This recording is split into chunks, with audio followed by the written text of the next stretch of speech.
que ontem em São Paulo foi fechado um cassino de luxo.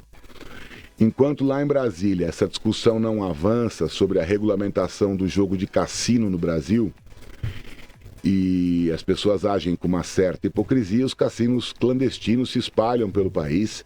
Não é de hoje que existem cassinos clandestinos. Eu, quando comecei na profissão, Ivo Noal, o bicheiro mais famoso de São Paulo, conseguiu ter 4 cassinos dele fechados em menos de um mês em São Paulo.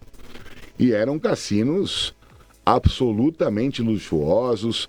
Eu lembro que tinha um nos Jardins, numa daquelas mansões, salvo engano, na Rua Argentina. Tinha um outro no Alto de Pinheiros também. E tinha um em Moema, que funcionava no primeiro andar de um edifício comercial, numa área de mais de 1.000 metros quadrados. O cassino que foi fechado ontem fica na Avenida do Cursino, ali na Zona Sul de São Paulo, caminho para o Zoológico. 130 máquinas de jogos eletrônicos, gente, né? Fora as mesinhas de jogo lá. O ambiente era muito parecido com o que era um cofre de um branco. De um branco não, eu disse branco, Malu, eu disse branco. Um cofre de um banco.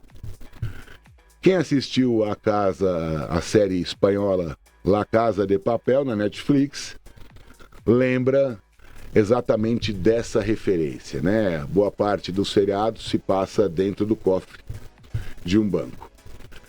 São máquinas enfileiradas, bonequinhos da série espalhados pelo cassino, num ambiente cujo entorno não tem nada a ver com isso. Aquela região da cidade carece dessa beleza e desse luxo todo.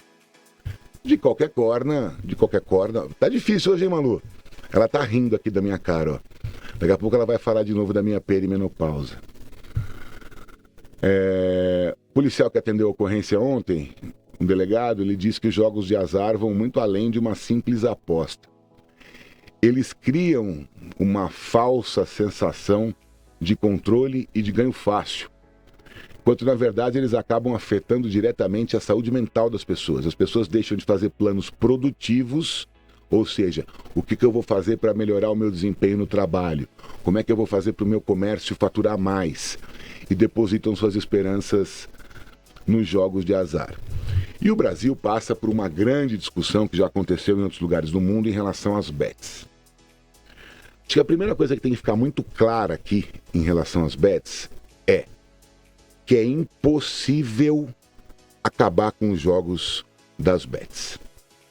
Só há 2 maneiras de lidar com essa situação.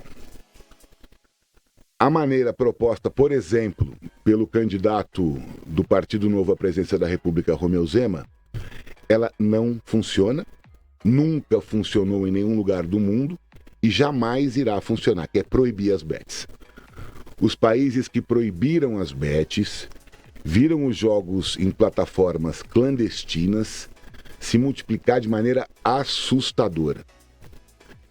E aí essas plataformas clandestinas, elas não têm nenhum compromisso. As bets regulamentadas, por exemplo, no Brasil, 90% da grana que entra lá é devolvida para os apostadores em forma de lucros. É o algoritmo das bets. Em jogos de cassino e também nas apostas esportivas, apostas no futebol, apostas em esportes mais praticados em outros países, como basquete, vôlei. Tem aposta para tudo quanto é tipo. E quando você proíbe uma bet, você incentiva imediatamente o jogo clandestino. E quem conhece um pouquinho do assunto sabe que existem alguns lugares que são literalmente terra de ninguém. E aí eu falo especificamente do tal do Discord, né? E como é que chama o outro WhatsApp, Malu? Tá difícil hoje, viu, Malu? Você me ajuda. Tem o WhatsApp e tem o outro, que é a rede russa. Oh, meu Deus do céu, eu tenho ela aqui no meu celular, daqui a pouco eu vou lembrar o nome. Nessas redes, você procura grupos, jogos, bets, e você vai ser automaticamente colocado dentro de um grupo. Nesse grupo vai ter uma série de links para plataformas que você clica lá. Elas são tão bonitas e bem montadas, com layout atrativo, como são as bets oficiais. Lá você faz o seu cadastro, sem nenhum tipo de exigência quanto à sua idade, quanto ao uso de cartões de crédito, nada disso. E essas bets não são fiscalizadas por ninguém, portanto elas não têm compromisso nenhum em devolver dinheiro para o apostador. O apostador entra numa bet clandestina e vai ter aí uns primeiros instantes nos jogos de azar espetaculares. Vai apostar R$10, vai ganhar 150. Depois vai apostar 150, vai ganhar 250. E aí, irmão, babau, não ganha mais. Falta maturidade para a sociedade brasileira entender que esse é um movimento irreversível.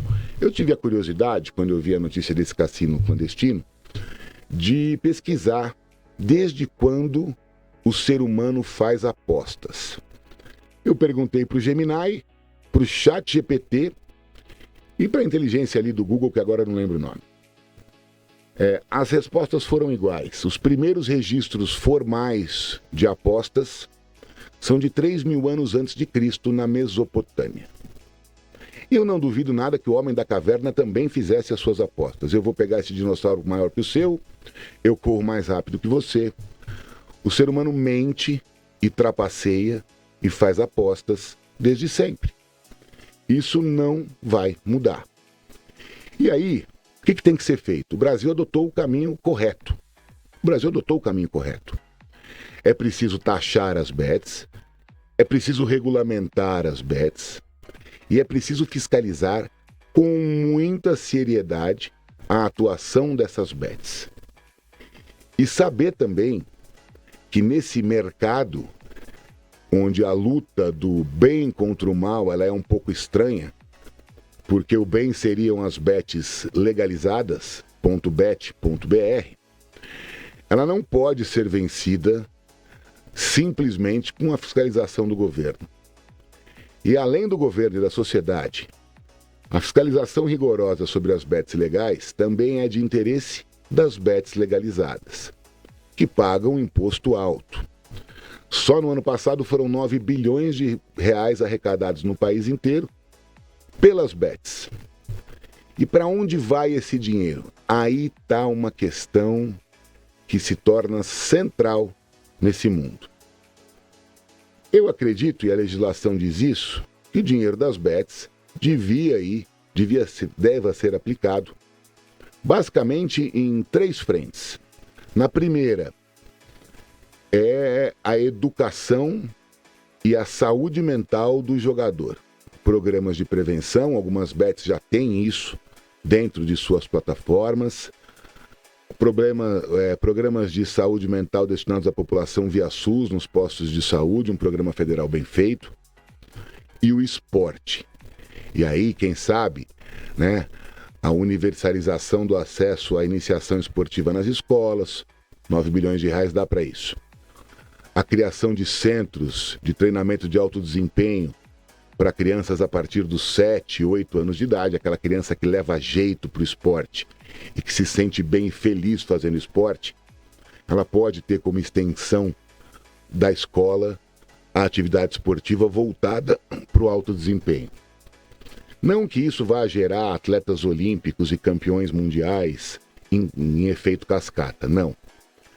Mas toda e qualquer criança que passa por uma iniciação esportiva e que vive esse mundo competitivo do esporte, onde o time, seja ele um esporte coletivo ou individual, onde o time, a relação com a autoridade que tem o treinador, a busca pelo melhor desempenho, pelo esforço, o compromisso com o horário, compromisso com o resultado, a importância do treinamento para que o resultado seja melhor depois, toda criança que passa por isso vai ter uma vida adulta, no mínimo, mais organizada. É mais ou menos por aí, pessoal. Enquanto se fecham cassinos clandestinos, candidatos, e aí, o senhor me desculpe, Romeu Zema, estão completamente por fora da realidade. A Malu já olhou para mim com cara e falou, ele vai xingar o Zema. Não vou xingar o Romeu Zema. O homem foi governador 2 vezes, é muito querido no estado natal dele, mas está viajando na maionese proibir as bets, né? O que a sociedade também tem que fazer é não valorizar as bets como valoriza. Porque ninguém está nem aí quando a Virgínia, que eu não sigo, ou o Zé Felipe, que eu não sei nem quem é, assina um contrato com a bet. Isso vira notícia na imprensa, isso aumenta os seguidores dessas pessoas e as bets faturam. É isso. Não dá para lutar contra. É impossível acabar com as bets. Se alguém sem juízo e sem consciência tentar fazer isso no Brasil, o jogo clandestino, que hoje responde por pelo menos 60% do volume de apostas, e quem diz isso é o governo e também as bets oficiais, que já estão organizadas em algumas associações para tentar disciplinar o jogo no Brasil. A relação é de 60 a 40, ou seja, 60% de todo o dinheiro apostado no Brasil em plataformas, ou bets, é apostado em plataformas ilegais. Dá para se ter uma ideia se a gente conseguir eliminar as plataformas ilegais, o que também é impossível. Mas as bets de verdade ajudam nessa fiscalização. Então, se a gente conseguir transformar essa relação como ela é hoje na Inglaterra, por exemplo, que é uma relação de 85-15, ou seja, 15% das apostas são feitas em plataformas ilegais na Inglaterra, 85% nas plataformas regularizadas. A Inglaterra tem as maiores bets do mundo. Eu não vou mais falar de bets, mas eu acho que logo depois das bets a gente pode